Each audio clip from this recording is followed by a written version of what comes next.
বাবাকে নিয়ে এক লাইন বলতে চাই। বাবা, একটু সুখ দুঃখ অনুভব হলে বাবা এখন আমি বুঝতে পারি। আজকে টিকটকে যাওয়ার পর এমন কিছু ভিডিও দেখতে পাই গাইস, যে ভিডিওগুলো দেখার পর মনটা একেবারে খারাপ হয়ে গেল। তো কি এমন দেখলাম ভিডিও, যে ভিডিওগুলো দেখার পর মনটা খারাপ হয়ে গেল? তো সেই ভিডিওগুলো নিয়ে আজকে কথা বলবো।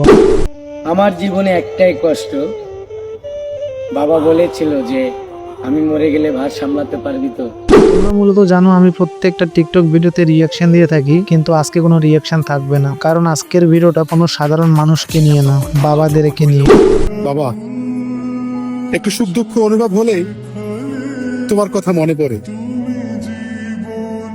আর এই দু চোখ দিয়ে অঝরে বৃষ্টি নামে।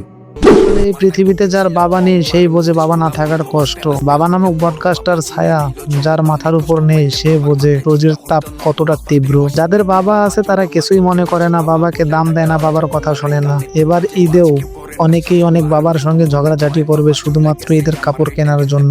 বাবা এখন আমি বুঝতে পারি, পরিবারকে হাসাইতে গিয়া নিজের সুখ ত্যাগ করাটা কতটা কষ্টদায়ক আর কতটা যন্ত্রণা। তারা যদি বাবার আসল কষ্ট বুঝতো তাহলে কখনোই বাবা মায়ের সঙ্গে খারাপ ব্যবহার করতো না। আমি আজকে যে কথাগুলো বলতেছি আমারও একদম ভালো লাগতেছে না, কারণ আমি আমার বাবাকে হারাইছি।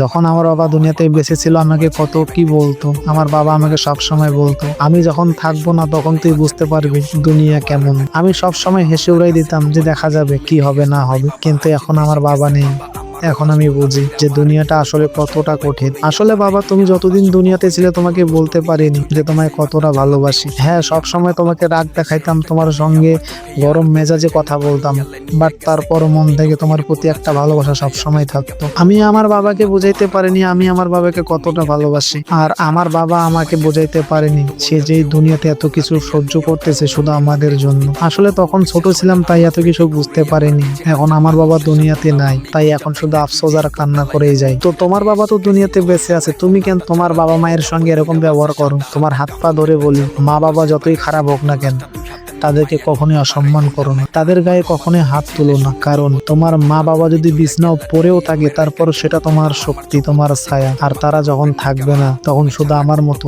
চোখ দিয়ে পানি পড়বে, বাট কাউকে কিছু বলতে পারবে না। আজকে যে আমি কথাগুলো এখানে বলতেছি তারপর আমাকে কেমন লাগতেছে, তারপর তোমরা আমার অডিয়েন্স, শুধু তোমাদের ভালোর জন্য বলতেছি। বাবা মা পৃথিবীতে যতদিন আছে তাদেরকে ভালোবেসে যাও, তারা কি চায় সেটা করার চেষ্টা করো। জীবনে তো অনেক কিছু করছো নিজের জন্য, এবার একটু বাবা মায়ের জন্য করো। তো গাইস, অনেক ইন্ট্রো দিলাম, আমি জানি তোমরা অনেকেই আমার কথাগুলো শুনে বিরক্ত ফিল করতেছো। যদি কেউ আমার কথাগুলো শুনে বিরক্তি ফিল করো তাদের কাছে হাত জোর করে বলতেছে আমায় মাফ করে দাও। অনেক কথা বলে ফেলছি, চলো এখন কিছু বাবাকে নিয়ে ভিডিও দেখা যাক। প্রতি বছরই যখন ঈদ আসতো আমি আমার বাবার সাথে অনেক চিল্লাচিল্লি করতাম, বাবা আমাকে টাকা দাও আমি শপিং করব। আমার বাবা যেমন পারতো আমাকে ঠিক তেমনই কিনে দিত, তারপর আমার মন ভরতো না।